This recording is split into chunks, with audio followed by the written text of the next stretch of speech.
오늘 말씀의 제목은 모든 족속에게 주신 이름이라는 제목입니다.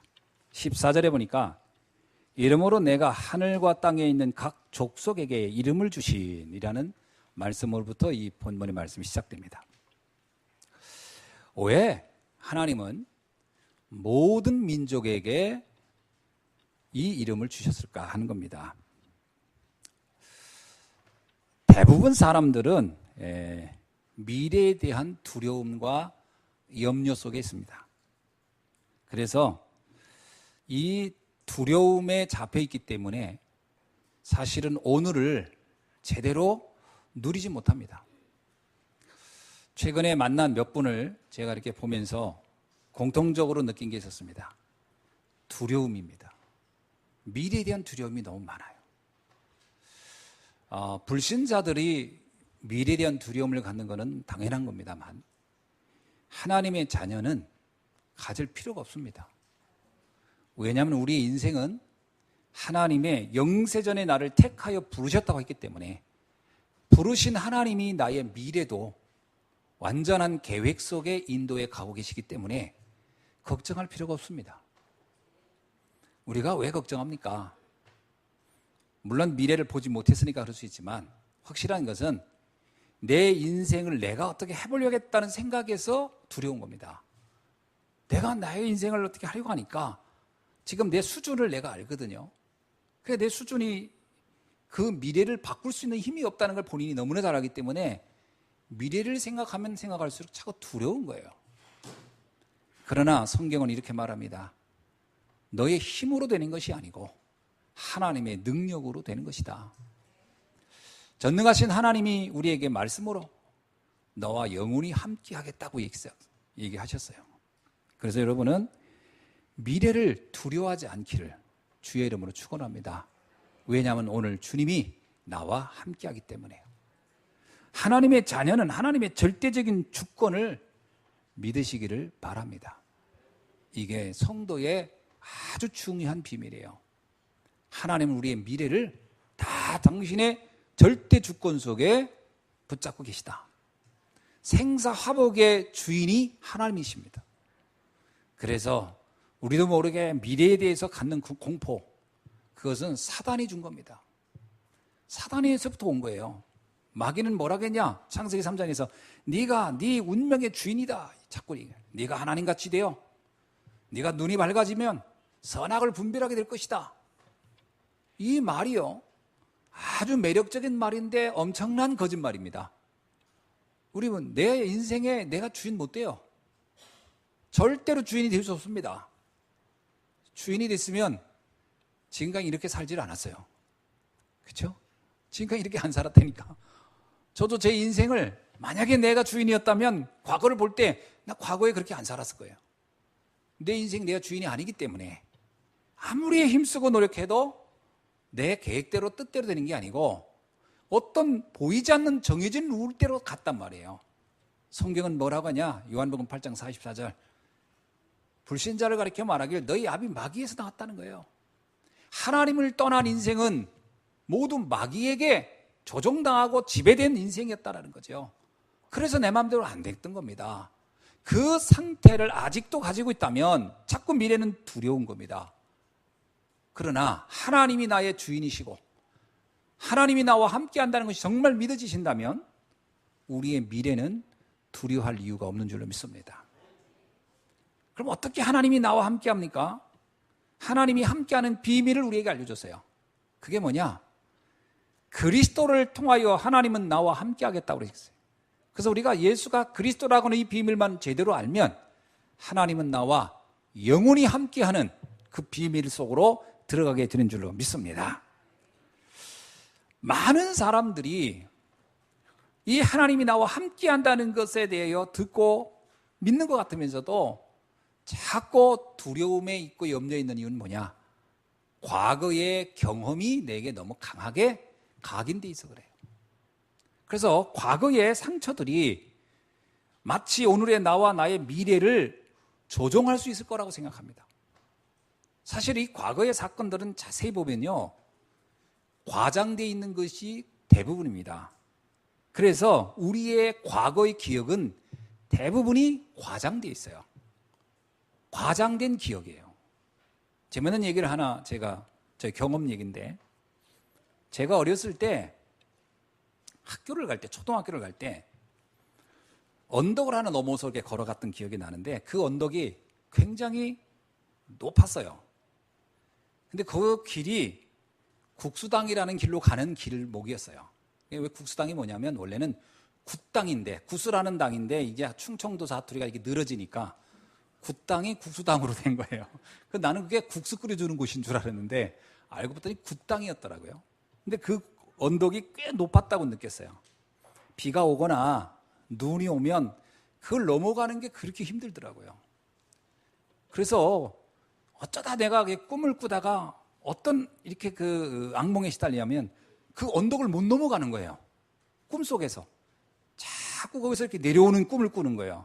거기를 넘어가야 되는데, 야, 이거 왜 이렇게 높지? 이런 생각을 많이 했거든요. 그래서 나도 모르게, 야, 우리 학교 갈 때는 굉장히 높은 언덕을 내가 다녔어 라고 생각을 했어요. 그 내 기억 속에는 굉장히 큰 장애물을 내가 넘어 다녔다고 생각했어요. 어른이 돼가지고 고향에 갔었어요. 그랬더니 그 길이 그대로 있는 거예요. 신기하더라고요. 가서 이렇게 보니까 내 키만도 안 돼요. 높이가 아주 낮은 언덕이었던 거예요. 그 어렸을 때 그 작은 언덕이 나에게 과장되게 기억돼 있었던 거예요. 굉장히 큰 사건인 것처럼. 어떤 사람이 그러더라고요. 자기는 어렸을 때 매일 밀가루만 먹고 수제비만 먹었다는 거예요. 근데 그 부모님이 하는 얘기가, 야, 몇 번 안 먹었어.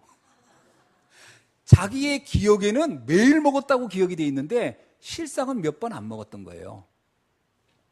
과거의 상처의 기억들이 대부분 과장되어 있다는 겁니다. 과장되어 있어요. 실제가 아닙니다. 그 과장된 기억에 자기가 잡혀 있어요. 누가 그렇게 만들었을까요? 흑암입니다. 우리는 받은 축복에 대한 기억은 아주 축소되어 있고, 받지 않고 뭔가 결핍되어 있는 건 굉장히 과장되게 기억되는 경향이 있어요. 그러다 보니까 내 인생이 늘 슬픈 거예요. 내 인생이 늘 비참하다고 생각하는 거예요. 받은 축복은 하나도 안 떠오르고 받지 못한 문제만 가득한 거라고 생각합니다. 근데 이걸 좀 사실화시킬 필요가 있어요. 잘 봐야 됩니다. 과연 그때 그 상황이 정말 그랬는가? 아닙니다. 대부분 경우는 과장된 기억을 가지고 있어요. 이게 나도 모르게 트라우마가 돼버리는 거예요. 이 트라우마 때문에 오늘과 미래가 꼼짝도 할 수 없는 거예요. 이거를 완전히 벗어버려야 됩니다. 여러분, 성경에 보면 다윗이라는 사람이 나오는데, 다윗의 인생을 보면 트라우마가 엄청날 것 같은 사람이에요. 그렇죠? 어려서 홀로, 형제들은 다 함께 있는데 자기는 먼 광야에서 양을 치면서 있었어요. 근데 그 양도 그냥 친 게 아니에요. 날짐승과 싸우면서 양을 지켰다고 그랬어요. 그 트라우마 큽니다. 어릴 때부터. 그거 여러분이 개한테 한번 물린 것도 트라우마가 있는데, 저는 학교 다닐 때 자취방이 되게 낮아가지고 너무 급한 나머지 이게 팍 일어섰다가, 그땐 천장이 다 종이로 돼 있었거든요. 구멍이 뻥 난 거예요.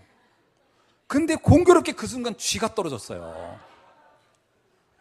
그게 나한테 트라우마가 돼가지고, 하여튼 이 쥐만 보면 공포, 그게 트라우마거든. 그 어려서 그 겪었던 것이 굉장히, 근데 별게 아니거든요, 사실은. 그 녀석이 나를 보고 더 무서워했을 텐데 내가 그걸 보고 내가 무서워하고 있다는 거예요.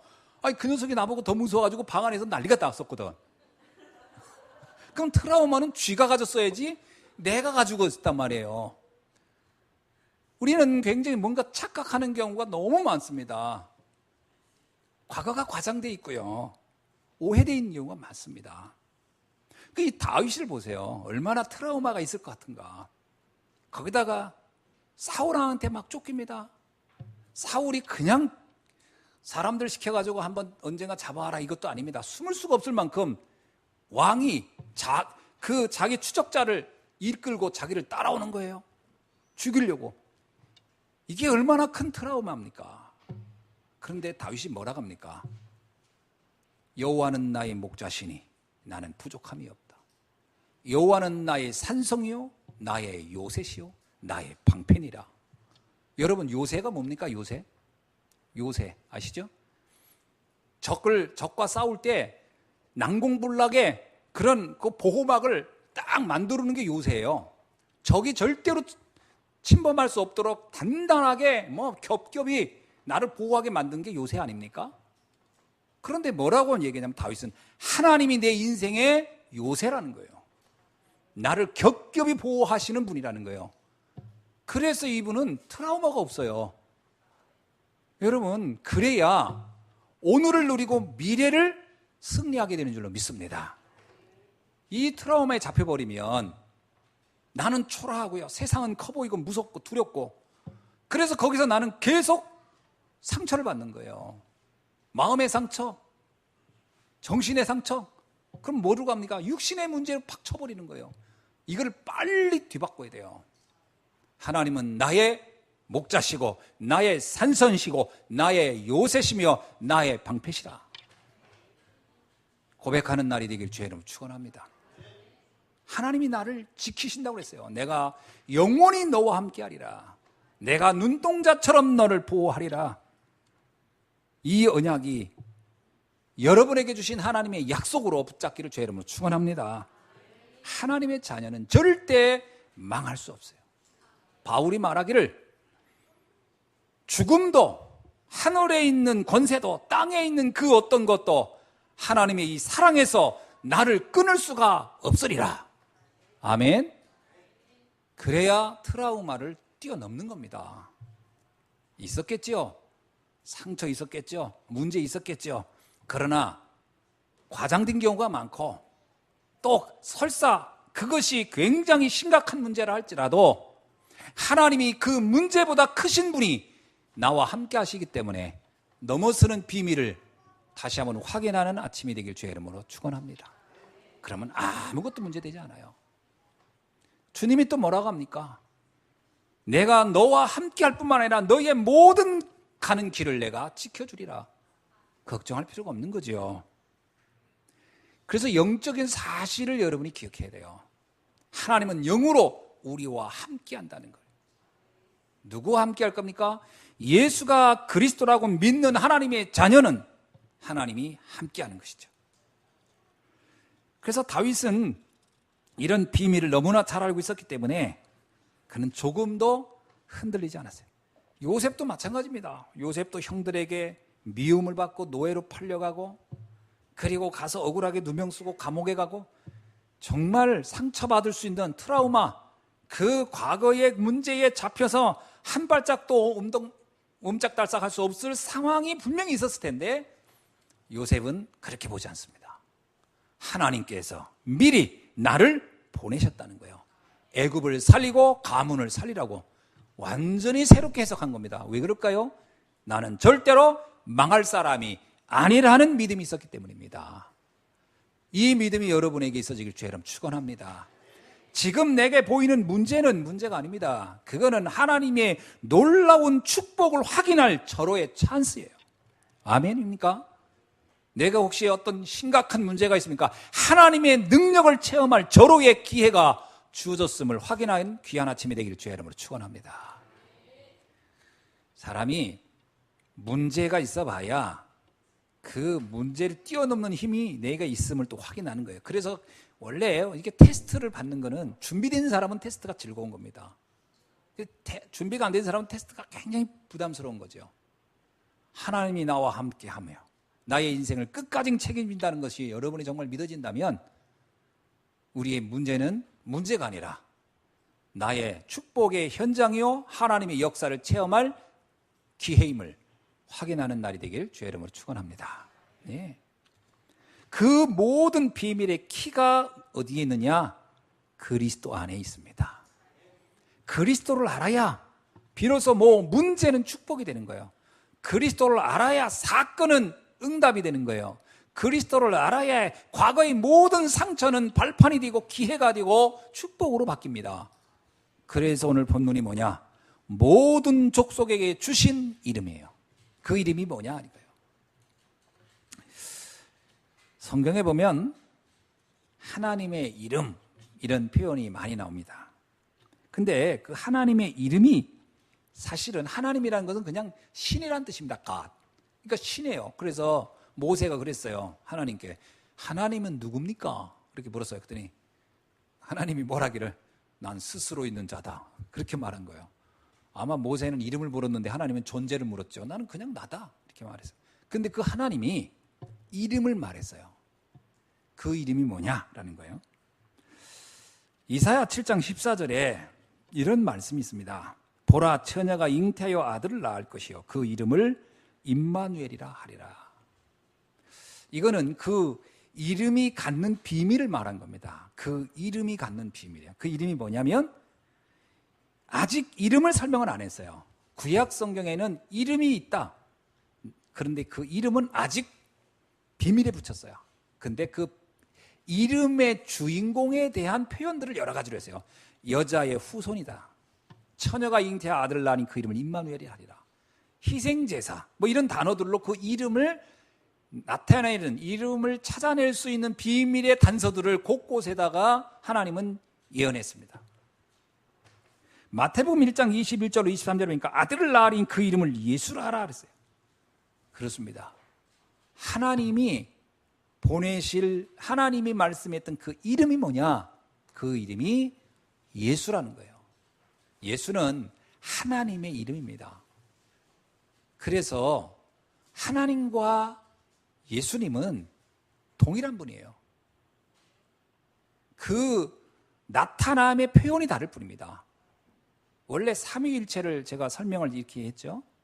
하나님은 구원을 계획하셨고 예수님은 구원을 완성했으며 성령님은 구원을 성취하고 있다. 그렇게 말씀했어요. 그러니까 동일한 하나님이세요. 한 하나님이 인간을 구원하는 그 사건을 놓고 계획과 완성과 성취라는 차원으로 나타나는 겁니다. 그러면 예수님은 동일한 하나님인 거예요. 단 그 예수님은 육신을 지니고 있기 때문에 이름이 필요한 거겠죠. 그래서 하나님은 이름을 예수라 하라 이렇게 나옵니다. 그 예수는 누굽니까?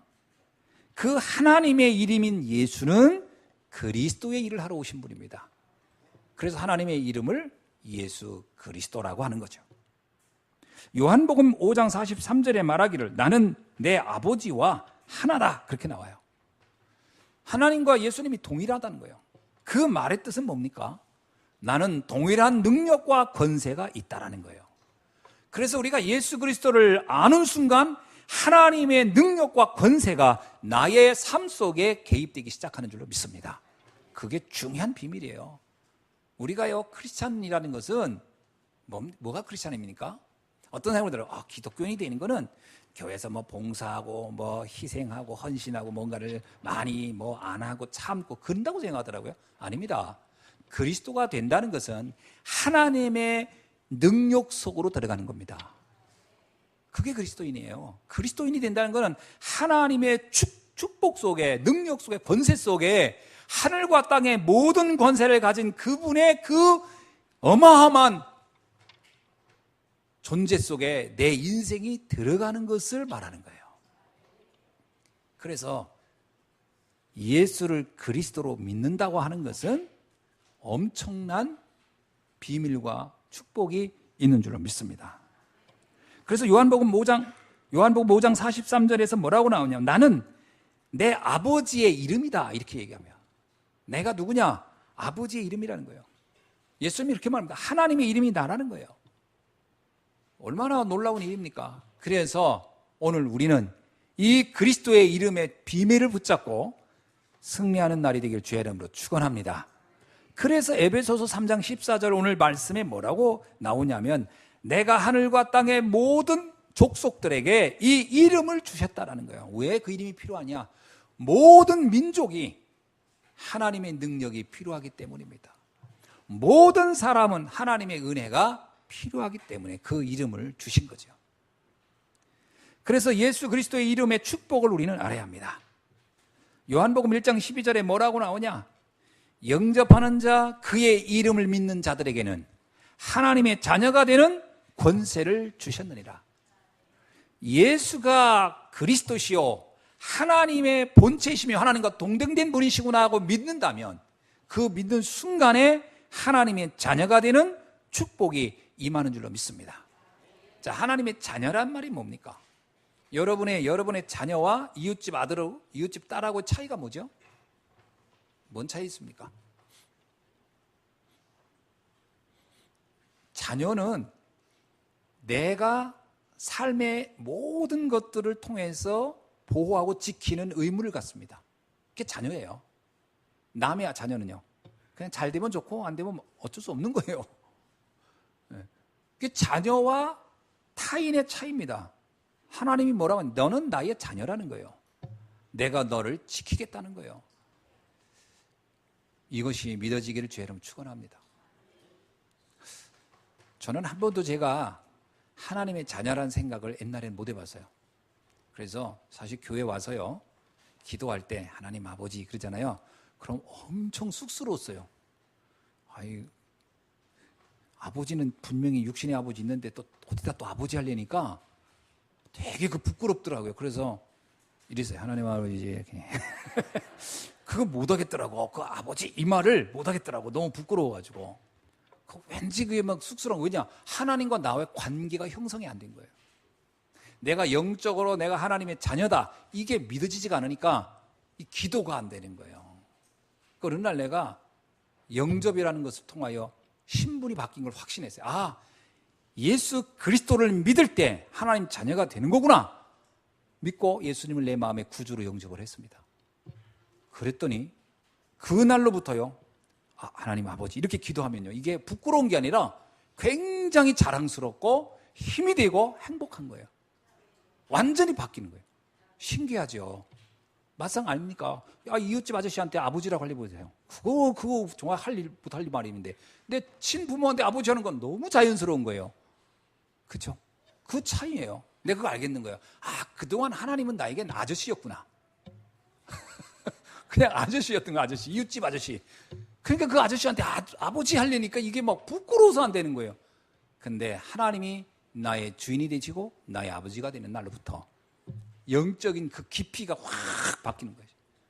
신기한 거는요, 인생의 변화가 시작되기 시작해요. 하나님이 나를 지키신다는 것이 믿어지기 시작해요. 오늘 이 축복이 확인되는 날이 되길 주의 이름으로 축원합니다. 그 다음에 요한복음 17장 11절로 12절에 보니까 아버지의 이름으로 내가 저들을 보존하였다 이렇게 나옵니다. 보존한단 말이 뭐냐면 지킨단 말이에요. 우리를 무엇으로 지키느냐? 아버지의 이름으로 지키는 거예요. 누가요? 예수님이 그 얘기합니다. 내가 나에게 맡긴 사람들을 내가 그 아버지의 이름으로 보존하였다, 지켰다는 거예요. 요한일서 5장 18절에 보니까 하나님께로부터 나신 자가 우리를 지키심에 악한 자가 우리를 건드리지도 못하느니라. 얼마나 놀라운 말씀입니까? 악한 자가 나를 건드리지도 못한대요. 야, 그건 제가 그거 딱 믿는 날부터요, 어떤 문제가 와도 난 상관없다. 왜? 그 문제는 나를 무너뜨리지 못할 것이니까. 이게 완전히 제가 확신이 오더라고요. 그러면서 그때 이제 잡은 메시지가 로마서 8장 28절에서요. 하나님을 사랑하는 자, 그 뜻대로 부르심을 입은 자들은 모든 것들이 합력하여 선을 이루느니라. 모든 것이 다 축복으로 바뀌겠구나. 상관이 없구나. 사실 실제요, 지금까지 그 날로부터 뭐 문제가 왜 없었겠습니까? 이런 문제, 저런 문제, 뭐 요런 문제. 정말 문제 종류는 다양하게 오지요, 저한테도. 근데 이 모든 것이 합력하여 축복이 되는 응답을 계속 지금 체험하고 있어요. 오늘 여러분에도 이 응답이 있어지길 주의 이름으로 축원합니다. 그 다음에 사도행전 10장 43절에 말하기를 그 이름으로 우리의 죄가 사해진다는 거예요. 우리의 죄를 사하는 이름, 그것이 예수 그리스도입니다. 그래서 예수 그리스도를 믿는 순간 우리의 죄는 끝나는 거예요. 어떤 죄도 그 이름의 권세 앞에 사라지게 돼 있어요. 예수님의 그 권세가 이 죄는 용서가 되지만 이 죄는 용서가 될 수 없어 라고 구분되는 게 없어요. 단번에 영원히 우리의 모든 죄를 사하는 이름의 능력이 예수 그리스도의 이름 앞에 있는 줄로 믿습니다.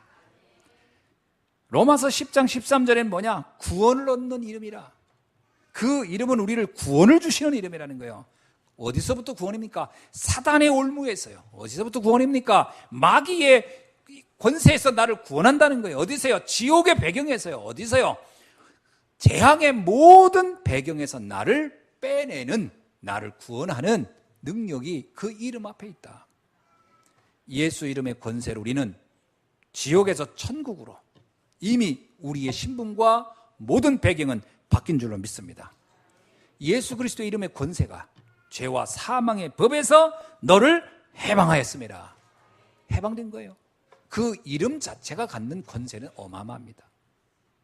그래서요, 그 이름으로 우리는 사도행전 4장 12절에 말하기에 베드로가 말합니다. 다른 이름으로는 구원 얻을 수 없나니 천하 인간에게 우리를 구원할 다른 이름을 주신 적이 없음이니라.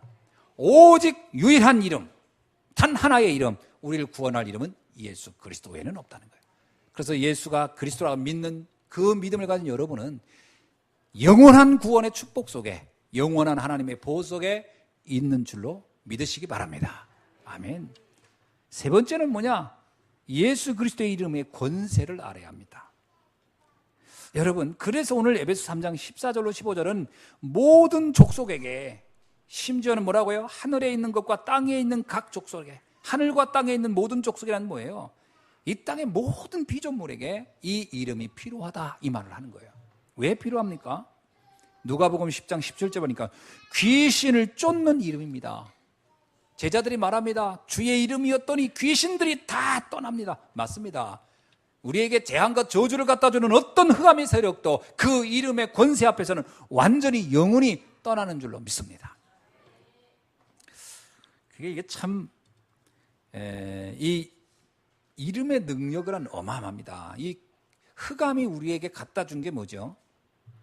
우리에게요, 끊임없는 죄책감 또는 끊임없는 두려움, 공포, 염려, 걱정. 이게 흑암이 갖다 주는 내용들이거든요. 근데 이 그리스도의 비밀을 알고 나면요, 요한복음에 있는 말씀 그대로 진리를 알지니 진리가 너를 자유케 하리라. 정말 자유로운 거예요.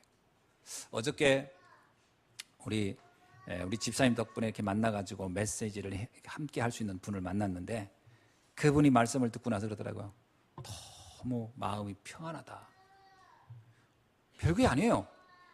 내가 평안하세요, 평안하셔야 됩니다, 걱정하지 마세요, 이 말을 했기 때문에 평안한 게 아니고요, 예수가 그리스도임을 말했을 때 하나님이 함께 한다는 것이 선포되니까 너무 평안하다는 거예요. 우리를 모든 속박에서 해방하는 힘이 그리스도의 이름 앞에 있는 줄로 믿습니다. 사도행전 3장 1절로 10절에 보니까 안진뱅이를 일으킨 이름이 예수의 이름이에요. 뭐라고 하냐면, 베드로가 요한이 어느 날 성전 민문으로 올라가다가 나면서부터 안진뱅이 된 사람을 봅니다. 나면서부터 안진뱅이 됐다는 얘기는 뭐예요? 운명된 사람이에요. 누구도 고칠 수 없는 병이에요. 나면서 안진뱅이니까. 근데 그 안진뱅이가 말합니다. 나는 은과 금이 없다. 내게 있는 건 내게 주더니 나사렛 예수 그리스도의 이름으로 일어나 걸으라. 그래서 그 안진뱅이가 일어났다고 나와요. 불가능을 가능케 하는 힘이 그 이름 앞에 있는 줄로 믿습니다. 예, 불가능이 가능케 되는 거예요. 글쎄, 저는 이렇게 간증을 이렇게 하려고 하면 몇 가지 이렇게 있는데, 그 중에 한 가지가 굉장히 인상적인 사건이 하나 있었어요. 그게 뭐냐면, 전에도 여러 번 말했는데, 한번 평창에 있는 우리 후배 목사가 나한테 전화가 온 거예요. 근데 저하고 친했어요. 왜냐면 옛날에 진천에서 같이 전도사실을 같이 지냈던 후배예요. 그러니까 저한테 형 이렇게 하던 친구였는데, 형, 내가 뭐 좀 하나 부탁할게요. 그래서 무슨 일인데? 그랬더니 자기네 교회에 집사님이 갑자기 전원주택을 짓다가 계속 피곤하고 그래가지고 건강검진을 했더니 폐암이 발견됐다는 거예요. 폐암이. 그래가지고 급히 당국대 병원에 지금 가서 진찰받고 있는데 병원에 조카가 의사라는 거예요. 그래서 당국대 병원에 와 있다는 거예요. 그럼 나보고 하는 얘기가 자기가 평창에서 자주 갈 수 없으니 나보고 가서 한번 이렇게 위로해달라는 거예요. 가서 이렇게 격려 좀 해주고 이렇게 기도해달라는 거예요. 그럼 뭐 그래 알았어. 내가 그거 못하겠으면 가까운데. 그래서 내가 이제 갔어요. 갔더니 이분이 갔을 때 건강하더라고. 그러니까 아직 폐암이 발견된 상태니까 알고 보면 선생님인데 은퇴를 하고 이제 자기가 이제 노년에 좀 편안하게 살겠다고 평창에다가 전원주택을 짓는데 자꾸 몸이 이상해가지고 건강진단을 했더니 이제 폐암이 나온 거예요. 근데 이 폐암이 1기가 아니고 3기인 거예요. 갑자기 너무 급속히 된 거예요.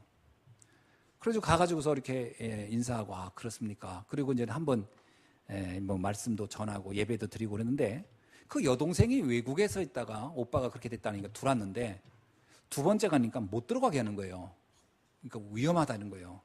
막 손 다 소독하고 뭐 이렇게 하면서 그리고 들어가면 되는데 안 된대요. 오빠 힘들게 하면 안 된다고 목사님 그냥 가시라는 거. 알고 보니까 이 여동생은 신앙생활을 전혀 안 해요. 그러니까 왜 오빠를 괴롭히려고? 그러니까 내가 온 걸 괴롭힌다고 생각했더라고.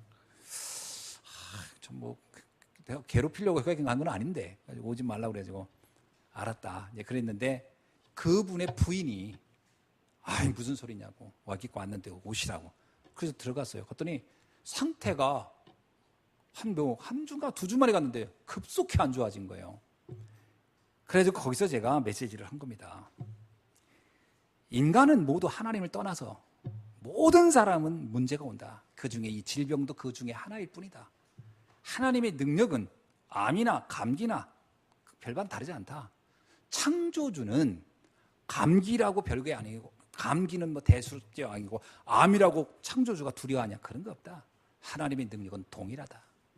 단 정말로 그 능력이 당신에게 역사한다면 당신은 회복될 수 있다. 그거는 하나님의 절대 주권 속에 있지만 그 능력은 그리스도의 능력 속에 있는 거다고 얘기를 쫙 했어요. 이분이 쫙 듣더니 믿어지는 마음인 거죠. 뭐 믿고 싶은 마음도 간절하고요. 그래서 제가 복음을 전하고 쭉 얘기했더니 영접을 하겠다는 거예요. 그래서 영접을 했습니다. 그리고 나서 제가 그 다음에 그 얘기했어요. 근데 낫고 안 낫고는 하나님의 주권 속에 있습니다.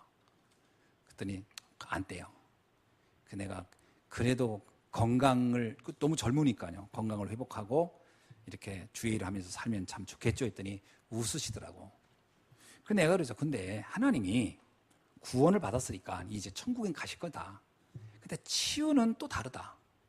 이 병원에 있는 모든 환자는 다 낫고 싶어 하겠죠 했더니 그럴 거라는 거예요. 근데 그 많은 환자 중에 굳이 하나님이 선생님을 살려야 할 이유가 있을까요? 내가 그 얘기를 해서 선생님을 굳이 살려야 할 이유가 있을까요? 그랬더니 이분이 없다는 거예요. 맞다. 내가 하나님의 입장에서도 당신을 반드시 살려야 할 이유는 없다. 근데 단 하나, 혹시 하나님이 당신을 살리려고 한다면 살릴 이유가 있어야 할 거 아니냐. 이분이 궁금해하는 거예요. 그 이유가 뭘까 하는 거예요. 그 이유는 다른 게 아니다. 이 복음이 모든 사람에게 전해져야 되는데 이걸 너무 많은 사람이 모르고 있다. 우리 선생님이 이 복음을 나중에 정말 전하고 싶고 이걸 전하겠다는 마음이 정말로 마음속에 고백이 되어진다면 하나님이 혹 전도자니까 전도자 하나를 떠나는 건 아깝잖아요. 그래서 당신에게 건강을 주실 수도 있을지 모른다. 그건 모른다 해서 내가 하나님이 아니니까 단지 나는 그냥 속에만 그렇게 하나님은 그럴 수 있을 것이다. 그거는 우리 선생님이 알아서 고백을 하십시오. 그랬더니 끄떡끄떡 하시더라고요. 그리고 나서 이제 왔어요. 그리고 나서 또 한 번 갔나 그랬는데 그때는 여기 하여튼 상태가 너무 안 좋아서 이제 꽂고 막 이런 상태인데 가서 다시 한번 메시지를 하고 또 확인을 시켜드렸습니다. 그랬더니 그때는 좀 눈으로만 표현을 하시더라고. 그리고 집사람하고 같이 오면서 그랬어요. 조만간에 장례를 치를 것 같다. 그러면서 가서 이렇게 조문은 할 때 연락 오겠지? 그러고서 왔거든요. 그리고 나서 한 달인가 두 달이가 지났는데 그 부인한테 연락이 온 거예요. 목사님 식사 대접하고 싶다고. 그래서 제가 단국대 그 앞에 그 육개장집에 하여튼 그때 뭐 놀부 뭔가 거기를 갔더니 딱 들어갔어요. 그래서 부인이 이제 장례 다 치르고 인사하러 왔구나. 그때 내가 신방하고 고마워서. 그리고 들어갔는데 그 남편하고 둘이 앉아 있는 거예요. 다 나와가지고. 그러면서 나한테 인사를 하는 거예요. 목사님 감사하다고. 제가 얼마나 놀랬겠어요? 전 오면서 장례에서 나중에 조문해야지 그러고 왔는데 두 분이 살아서 인사하는 거예요. 그래가지고요, 내가 물었어요. 어떻게 사셨어요? 내가 궁금하더라고. 아니 분명히 돌아가셨어야 되는데 어떻게.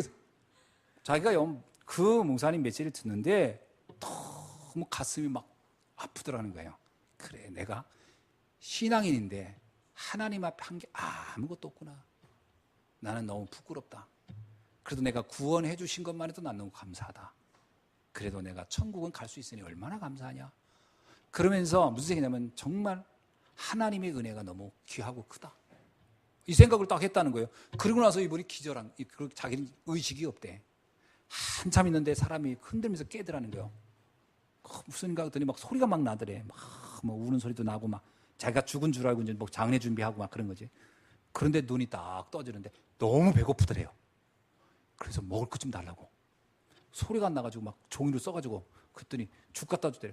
죽을 거기서 막 먹었는데 밥이 먹고 싶더래. 밥 달라고 하면. 그날로 끝난 거예요. 다 나은 거예요. 그래서 제가요, 얼마나 놀랬겠어요. 어떻게 이런 일이 일어날 수 있을까? 저는 그때요, 체험하면서 하나님이 내가 얼마나 믿음이 없으면 말은 선포해놓고 돌아오면서 장례 걱정했을까요? 하나님이 나의 불신앙을 깨트리려고, 그 예수 이름의 권세가 얼마나 놀라운지를 보여주시려고 그 사건을 체험하겠구나. 그때 제가 확신이 오더라고요. 그 이름의 권세 앞에 하늘과 땅의 모든 문제는 문제가 되지 않는구나. 예수 그리스도의 이름의 능력 체험하는 날이 되기를 주의 이름으로 축원합니다.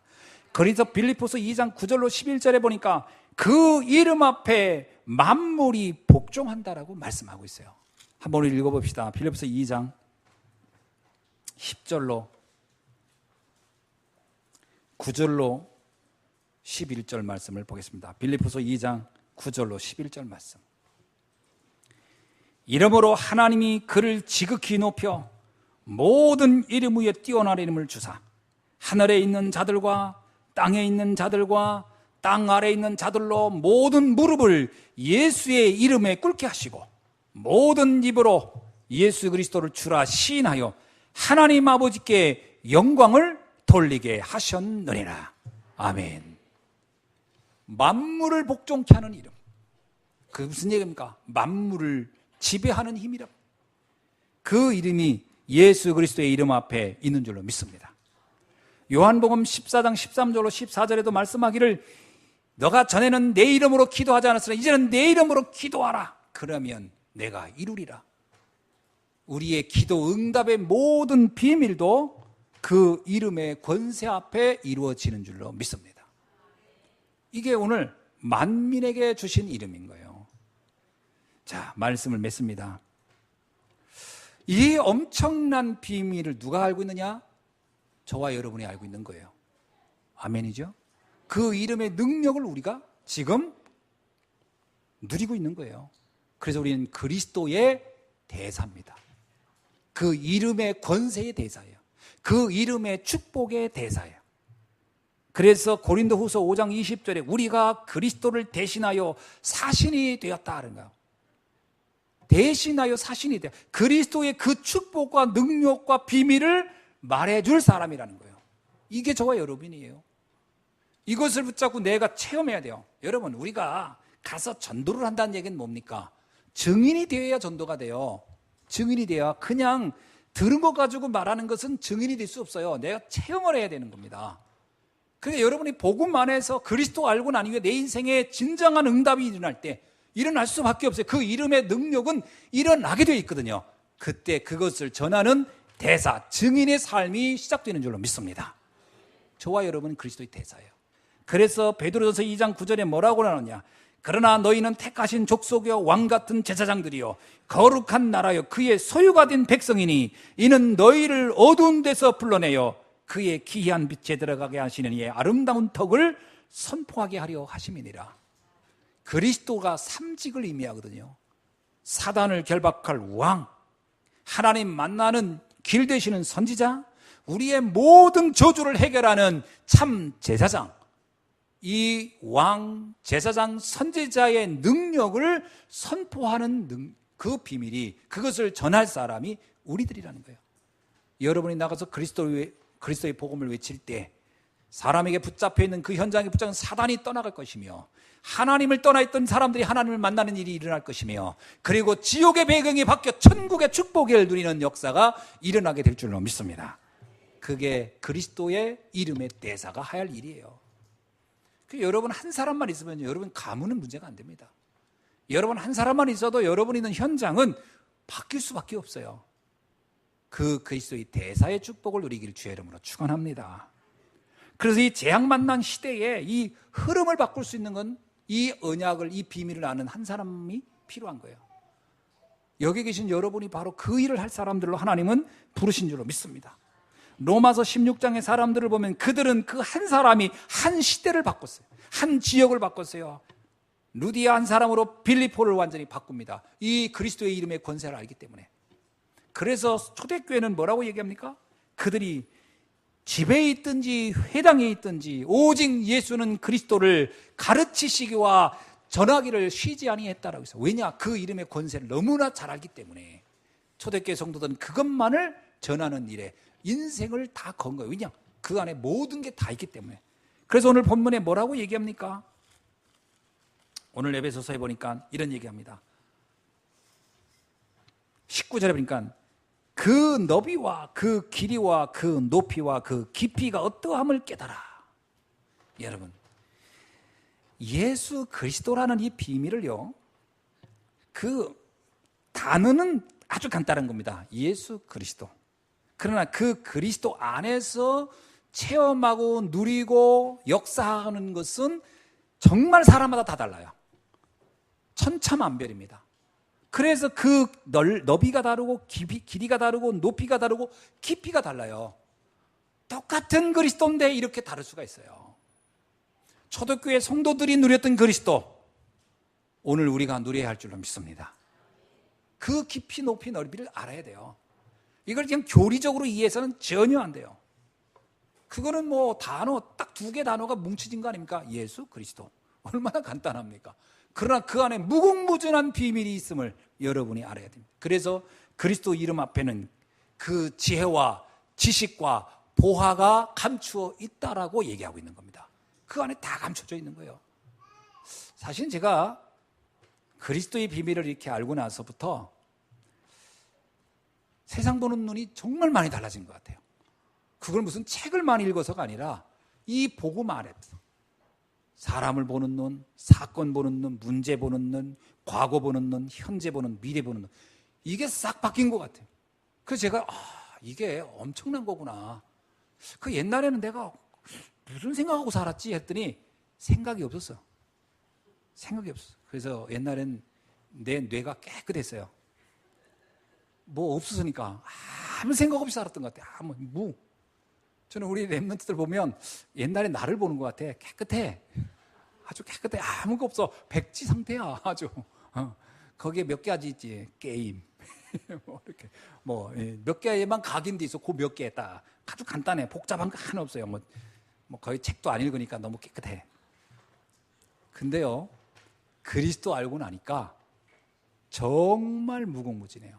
세상 보는 거, 사람 보는 거, 사건, 문제, 역사 다 해석되는 것 같아요. 그러니까 요즘은 그 드라마도 그냥 안 보여요. 요즘은 사건, 그냥 요즘 뉴스 이런 것도 그냥 안 보입니다. 다 해석이 되는 거예요. 그 참 신기하죠. 그 왜일까? 하나님이 그 풍성함을 우리에게 주셨던 거예요. 이 비밀이 깨달아지길 주의 이름으로 축원합니다. 그 재앙 만난 시대의 흐름을 바꾸는 그 한 사람, 이런 사람만 있으면 시대를 바꿔요. 로마서 16장의 사람들 보세요.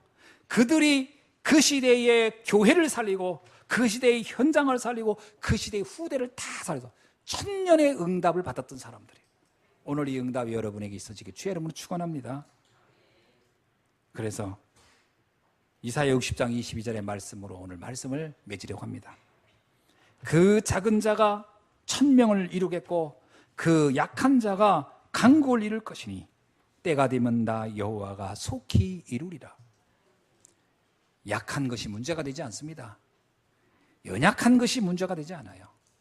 그리스도 이름의 그 권세 앞에 함께 있다면 여러분은 1000명을 행할 일을 할 것이며 강국이 하지 못하는 일을 해내는 역사가 일어날 줄로 믿습니다.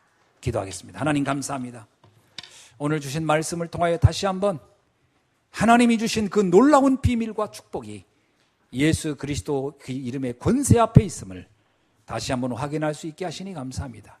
이 언약을 붙잡고 이 땅의 모든 흑암과 저주의 세력을 결박하며 하나님의 나라를 이루어가는 참 전도자의 축복을 누리게 하옵소서. 예수 그리스도의 이름으로 기도하옵나이다. 아멘.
아멘.